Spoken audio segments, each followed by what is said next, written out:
오늘 본문 말씀에 보면 욥이 나와요. 이 고난에 대한 문제를 다루는 그 욥기서를 저희가 보는데 아주 신학적으로 어려운 이런 고난에 대한 이야기를 다 다룰 수는 없지만 욥기서에서 말하는 두 가지 포인트를 잠시 나누고자 합니다. 욥이 살고 있던 그 지역에 욥은 아주 부유한 사람이었다고 해요. 그래서 사람들로부터 아주 존경받은 사람입니다.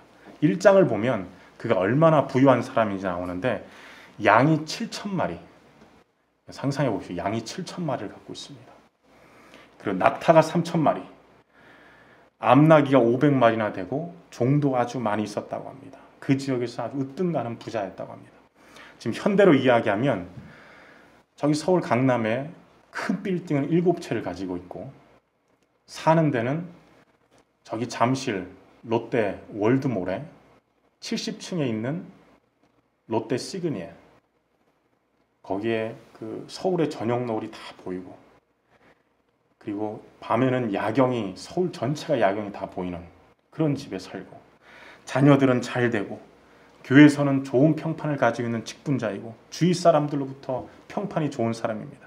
모든 것이 해피하죠. 모든 것이 좋아요. 그런데 욥기 1장을 보면 하나님과 사탄의 대화가 이렇게 나오는데요. 욥기 이야기를 1장부터 한 42장까지 한번 쭉 읽어보시면, 복댕성직교회 통독 프로그램이 있으니까 같이 이렇게 쭉 읽어보시면 좋을 것 같아요. 또 성경 공부도 이렇게 후에 또 이렇게 하시면 좋을 것 같은데, 그렇게 모든 게 좋아 보였던 욥 1장 13절을 한번 보시면 이렇게 나옵니다. 하루는 욥의 아들과 딸들이 맏아들의 집에서 음식을 먹으며 포도주를 마시고 있는데 일꾼 하나가 욥에게 달려와서 다급하게 말하였다. 우리가 소를 몰아 밭을 갈고 나귀들은 그 근처에서 풀을 뜯고 있는데 스바 사람들이 갑자기 들이닥쳐 가축들을 빼앗아가고 종들을 칼로 쳐서 죽였습니다. 저 혼자만 겨우 살아남아서 주인 어른께 이렇게 소식을 전합니다. 일꾼이 아직 말을 다 마치지도 않았는데 또 다른 사람이 찾아와서 말합니다. 하늘에서 하나님의 불이 떨어져서 양떼와 목동들을 다 살라버렸습니다. 이 사람도 아직 말을 다 마치지 않았는데 또 다른 사람이 달려와서 갈대아 사람 세 무리가 갑자기 낙타떼에게 달려들어서 모두 끌어가고 종들을 칼로 쳐서 죽였습니다.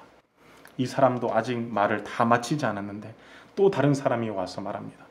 주인 어른의 아드님과 따님들이 큰 아드님 댁에서 한창 음식을 먹으며 포도주를 마시는데 갑자기 광야에서 강풍이 불어서 그 집 네 모퉁이를 내리쳤고 집이 무너졌습니다.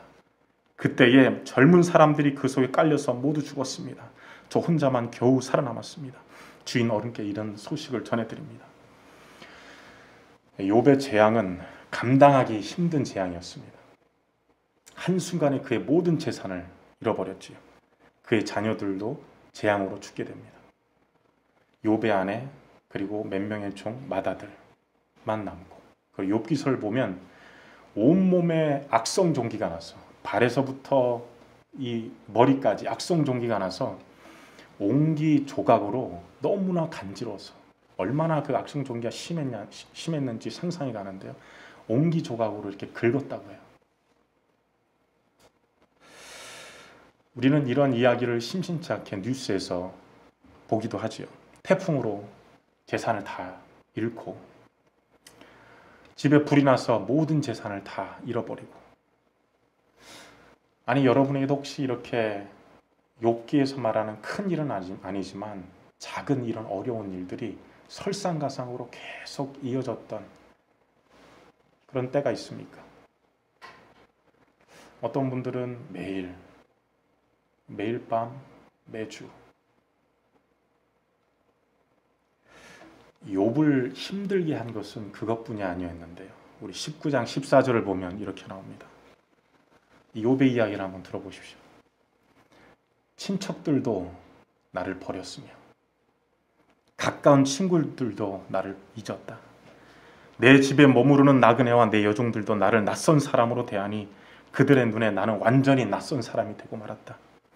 종을 불러도 대답조차 아니하고 내가 그에게 애걸하는 신세가 되었고 아내조차 내가 살아 숨쉬는 것을 싫어하고 친형제들도 나를 역겨워한다. 어린 아이들도 나를 무시하며 내가 일어나기만 하면 나를 구박한다. 친한 친구도 나를 꺼리며 내가 사랑하던 이들도 내게서 등을 돌린다. 나는 피골이 상접하여 뼈만 앙상하게 드러나고 잇몸으로 겨우 연명하는 신세가 되었다. 아, 누가 내가 하는 말을 듣고 기억하여 주었으면, 누가 있어 내가 하는 말을 비망록에 기록하여 주었으면. 자녀의 문제로 가슴이 차갑게 아파오고 직장에서 느끼는 압박감은 그 덥고 더운 사우나에 몇십 분을 있는 것 같은 그런 답답함이고, 내 사업체는 어떻게 될지 모르고, 남편과 아내의 관계는 영하 20도의 그 추위처럼 싸늘하게 다가오고, 마음속으로 거칠게 미워하던 이는 아무 일도 없다는 듯이 잘 살고 있고. 그러나 오늘 온몸에 악성 종기가 나서 힘들어하고 주변 지인들로부터 비난, 그 어마어마한 비난을 받으며 땅바닥에 주저앉아 있는 이 욥의 이야기를 한번 들어보십시오. 그는 고개를 들어서 저 지평선을 바라보며 이렇게 말합니다. 그러나 나는 확신한다. 나의 구원자가 살아계신다. 그러나 나는 확신한다. 나의 구원자가 살아계신다. 나는 확신한다. 나의 구원자가 살아계신다. 누군가는 고통과 고난이 잘못된 것이라고 말합니다. 번영신학에서는 크리스천이 고난을 받으면 잘못된 겁니다. 무언가 어긋난 겁니다. 무언가 큰 죄에 대한 보답입니다. 그럴 수도 있지요. 그러나 욥기서에서 말하는 것을 보면, 성경에서 말하는 것을 보면 욥기서 14장 1절은 이렇게 얘기합니다. 여인에게서 태어난 사람은, 여인에게 태어난 사람이 모든 사람을 말하죠. 그 사는 날이 짧은 데다가 그 생애마저 괴로움으로만 가득 차 있다. 괴로움으로만 가득 차 있다. 여기 앉아 계신 분들은 아실 겁니다. 삶의 걸음에 아픔과 고통이 끊임없이 있습니다. 연속적으로 있어요. 모든 것이 해피하고 모든 것이 꽃길만 걸을 것 같았는데 아니요, 성경에서는 아주 진리를 말하고 있습니다. 많은 사람들이 속이죠. 복만 있을 거라고. 아니요, 고통과 아픔이 끊임없이 있습니다. 근데 성경에서 말해주는 것이 아주 정확하게 있습니다. 예수님이 보여주신 것이 있습니다. 그것은 무엇이냐면 자신의 골고다 언덕을 넘어야 됩니다. 자신의 겟셋마네를 넘어야 됩니다. 그 광야를 통과해야 됩니다. 욥처럼 그 광야에서 지평선을 바라보며 그러나 나는 확신한다. 나의 구원자가 살아계신다. 이 믿음이 있어야 됩니다. 그리고 기억해야 됩니다. 그 광야에 하나님은 분명 계십니다. 여러분의 아픔 가운데 하나님은 계시고, 자녀와의 관계에서도 하나님은 계시고, 미래가 불안하고 두렵지만, 미래에 갇힌 것 같지만 하나님은 함께 하십니다. 직장에서의 외로움과 아픔 가운데도 하나님은 함께 하시고, 아무리 어둡고 깊은 곳이라도, 그 깊은 장소와 시간이라도 하나님은 그곳에 함께 하십니다. 그것을 욥은 눈을 들어서 보았어요. 하나님이 계시구나. 살아계신다. 이 광야를 통과한 욥은 후에 다시 부를 되찾게 되고 건강도 회복하면서 이렇게 고백합니다.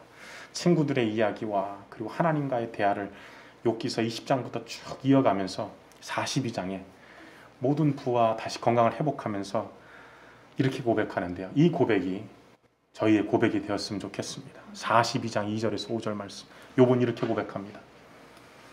주님께서는 못하시는 일이 없으시다는 것을 이제 저는 알았습니다. 주님의 계획은 어김없이 이루어진다는 것도 저는 깨달았습니다. 잘 알지도 못하면서 감히 주님의 뜻을 흐려놓으려 한 자가 바로 저입니다. 깨닫지도 못하면서 함부로 말을 하였습니다. 제가 알기에는 너무나 신기한 일들이었습니다. 주님이 어떤 분이라는 것을 지금까지는 제가 귀로만 들었습니다. 그러나 이제 제가 눈으로 주님을 봅니다. 이 고백이 저희의 고백이 되었으면 좋겠습니다. 이전에는 주님을 귀로만 들었습니다. 그러나 하나님, 이 고난과 고통을 통해서 하나님, 내가 주님을 눈으로 봅니다.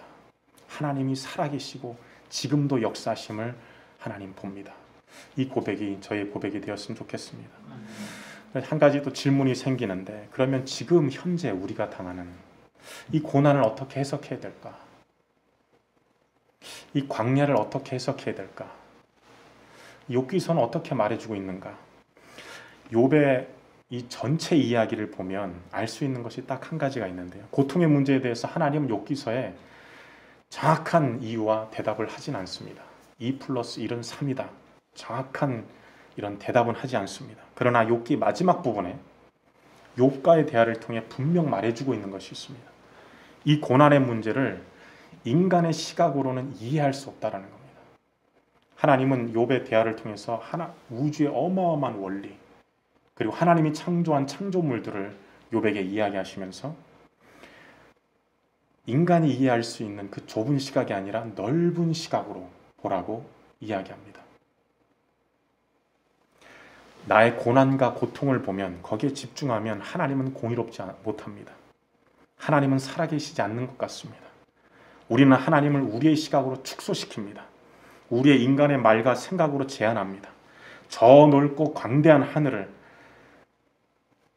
작은 만환경으로, 그 조그만 그 원에 있는 만환경으로 하늘을 바라보면 아주 제한된 하늘만 바라볼 수 있습니다.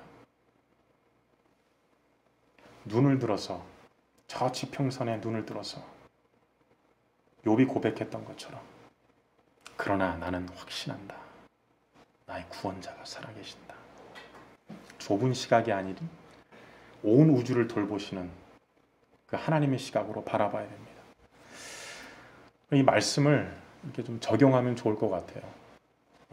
이번 주에 말씀 통독도 하고 또 같이 프로그램도 같이 하면서 너무나 그 고난에 집착해서 힘들게 바라보지 말고, 하실 수 있는 분은 정말 언덕에 올라가셔서 지금 살고 있는 또 많은 사람들도 한번 보시고, 그리고 사람들이 없는 좀 한적한 곳에 잠시 있어서 기도하면서 묵상하고, 또 교회에서 기도하면서 위로부터 오는 하늘문이 열리는 것을 경험하면서 하나님이 역사한다는 것을 경험하시기를 간절히 기도합니다. 그리고 통독 프로그램을 통해서 말씀을 들으면서, 이 말씀을 나에게 하시는 말씀이구나. 내가 고난 가운데, 고통 가운데 집착해서 너무나 좁아지고 힘들었는데, 아니 하나님의 뜻이 이런 뜻이구나. 눈을 들어서, 그러나 나는 확신한다. 나의 구원자가 살아계신다. 이 고백이 여러분 고백이 되기를 간절히 기도드립니다. 한 이야기를 드리고 설교를 마치려고 합니다. 새롭게 하소서라는 그 프로그램이 있는데요. 그 기독교 방송 프로그램인데, 그 프로그램에 김태훈 선교사님이라는 분이 나오셔서 간증을 하는데, 그분은 서울대 의대를 나와서 서울의 유명한 병원에 의사로 근무하셨던 분인데, 이전에 하나님께 서원한 것이 생각이 나서 에티오피아로 가족들과 함께 의료 선교를 가게 됩니다. 의료 시스템이 없고 또 힘들게 지금 질병을 고치지 못하는 분들을 위해서 의료 선교를 가게 되었는데요. 거기서 의료 선교를 하면서 모든 것이 해피하고 보람 있고 그랬어야 되는데 말라리아에 걸리셨어요. 그리고 후에 더 크게 파킨슨병에 걸리셔서 한국에 이제는 진단을 하고 검사를 하고 한국에 왔는데, 한 달 동안 가족들과 울었다고 해요. 너무나 이 고통이 이해가 안 되고 힘들어서 울었다고 해요. 하루는 검사를 마치고 이제 병원에서 나오는데 소나기가 막 내리더라는 거예요. 집에 가야 되는데 소나기가 너무 막 내리니까 비를 피하려고 큰 나무 밑에 이렇게 기다리고 있는데 눈물을 흘리면서 기다리고 있는데 한 음성이 들리더라는 거예요. 비가 온다고 지금 집에 갈 필요 없어. 이제 모든 것이 다 끝났다 생각하고 이제 한국으로 돌아와서 정리를 할 생각을 했는데 그 음성, 비가 온다고 꼭 지금 집에 갈 필요 없어. 그러니까 비를 맞으면서 집에 갈 필요가 없다라는 거예요. 그 말은 소나기는 언젠가 곧 그친다라는 거죠. 이 소나기도 곧 그치니까 이 소나기를 맞으면서 갈 필요가 없다라는 거예요. 그 음성을 듣고 그분이 다시 의료 선교를 시작하고 지금 이제 치유 상태에 있으시면서도 이제는 에티오피아와 이제는 한국에서 의료 선교를 이렇게 감당하고 간증을 하는 그런 사역을 지금 하고 계십니다. 여러분, 소나기가 내릴 때 땅에 흙이 막 튀고 사람들이 분주하게 움직이고 뛰어다니고 그 땅만 보면 혼란스럽고 정신이 없지요. 그러나 눈을 들어서 저 소나기 구름 뒤에 있는 해를 보게 됩니다. 소나기도 언젠간 그치지요. 여러분, 고난 가운데 계십니까? 저 멀리 지평선을 바라보며 욥처럼 고백하시기를 간절히 기도합니다. 그러나 나는 확신한다. 나의 구원자가 살아계신다. 그러나 나는 확신한다. 나의 구원자가 살아계신다.